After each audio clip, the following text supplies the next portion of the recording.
श्री शिव पुराण संस्कृत से जो शिव पुराण है और वेंकटेश्वर प्रेस से जो प्रकाशित और छपी है,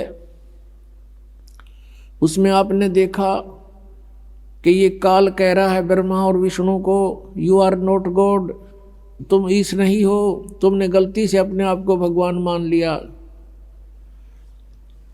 तो कहता मैं ही ईश्वर हूं, ये सब मेरा है।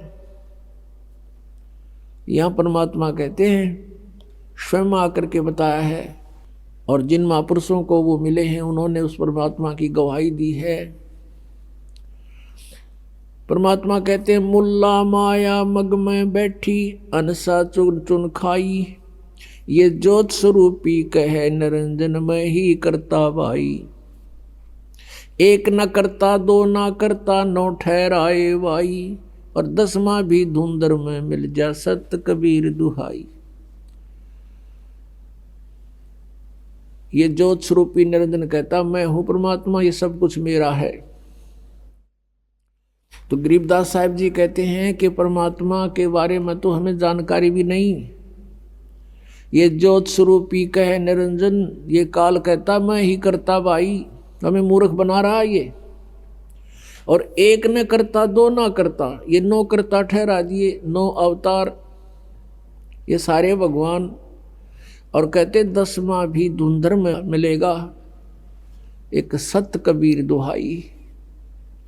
सत माने अविनाशी।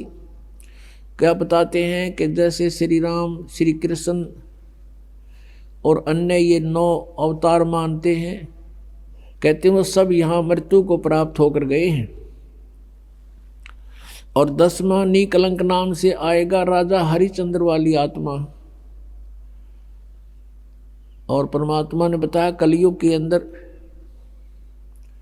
वो संभल नगरी में विष्णुदत्त शर्मा के घर पर जन्म लेगा और सबसे शक्तिशाली होगा और उसकी तलवार बहुत लंबी होगी। उस समय सभी व्यक्ति कृतघ्नी हो जाएंगे, कोई भी आन कान रह नहीं, मांसाहारी प्राणी होंगे, सब पाप आत्मा हो जाएंगी। उनको फिर वो 10वां अवतार काटेगा, सबको अपनी तलवार से नाश करेगा, जैसे परशुराम जी ने अक्षत्रियों को नाश किया था। अब यहाँ परमात्मा के विधान में और इस काल के विधान में बहुत अंतर है। जिसमें प्राणी अकर्मी हो जाते हैं, अधर्मी हो जाते हैं, जैसे अक्षत्रिय लोग यानी राजा लोग और राजा के दरबारी लोग, ये अधर्मी हो गए थे, इनके कोई आन कान नहीं रही थी। उस समय काल प्रेरणा से परशुराम जी का जन्म हुआ।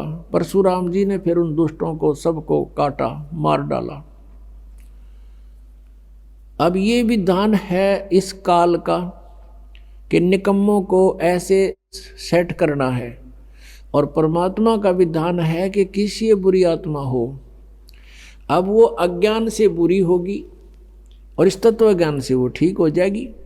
तो परमात्मा का विधान है कि सारे निकम्मा आदमी हो उसको सत्संग सुनावे, तत्व ज्ञान से परिचित करावे, फिर अपने आप उसको विष दिखाई देगा, वो सब बुराइयों से बचेगा।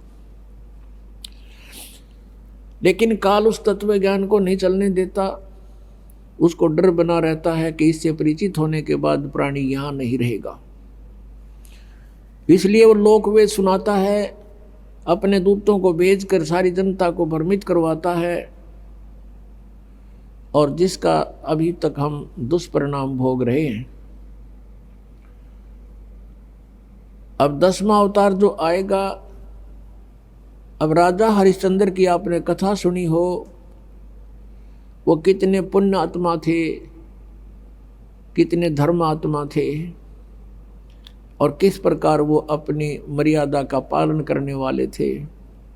बच्चे को भी बेच दिया, पत्नी को भी बेच दिया, आप भी बिक गया, लेकिन अपना सत नहीं छोड़ा। वो अब स्वर्ग के अंदर विद्यमान है, वो राजा हरिश्चंद्र वाली आत्मा।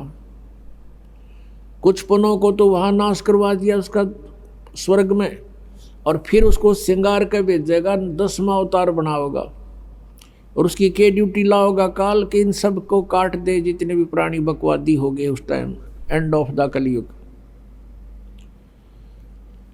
अब वो आवेगा, सबको काटेगा, मार डालेगा, जो निकम्मे अच्छी आत्माओं को छोड़ देगा। उस समय जिनमें जरा सी भी धार्मिकता शेष होगी उनको नहीं मारेगा। ये विधान रहा परमात्मा का। कितनी आपदाएं आवें लेकिन भक्तों का नाश होया नहीं करता। और फिर उसके वो बैड अकाउंट में लिख दिए जाएंगे, जितने जीवन सा वो करेगा। अब उसको फिर यहाँ से पापों से लाद के भेजेगा और यहाँ उसकी महिमा हो जाएगी जैसे राम कृष्ण की होगी। रामचंद्र जी ने बाली मारा था, सुग्रीव का भाई, और उसका भी बदला देना पड़ा श्री कृष्ण रूप में। उस बाली वाली आत्मा ने श्री कृष्ण जी के पैर में तीर मार कर वध किया। तो ये तो एक प्रत्यक्ष प्रमाण है कि किए का कर्म का दंड न भोगना पड़ेगा। तो बिना ज्ञान के ये सब ऐसी व्यवस्था है, जो परमात्मा से परिचित प्राणी हो जाते हैं वो इस काल के जाल में नहीं आते, अपना कल्याण करवा लेते हैं। तो क्या बताते हैं परमात्मा कि हम उनकी पूजा करते रहे जो भगवान नहीं थे, जो हमें कोई लाभ नहीं दे सकते थे, हमारे पापों का नाश नहीं कर सकते थे, हमें काल के जाल से नहीं छुड़वा सकते थे। तो वो ज्ञान उस परमेश्वर ने स्वयं आकर के देना पड़ा।